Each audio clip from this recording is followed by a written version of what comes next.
गईले हो कल युगवा में शिव गुरु आ गईले हो कल युगवा में शिव गुरु।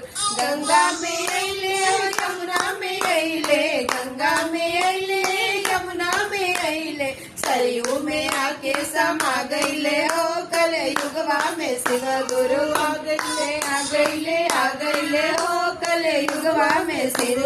बागों में अइले बगीचा में अइले, बागों में अइले बगीचा में अइले, फुलवा में आके समा गईले हो कल युगवा में शिव गुरु आ गईले हो कल युगवा में शिव गुरु। साधु में अइले संतों में अइले, साधु में अइले संतों में अइले, भक्तों में आके समा गईले हो कल युगवा में शिव गुरु आ गईले हो कल युगवा में शिव गुरु आ गईले हो कल युगवा में शिव गुरु।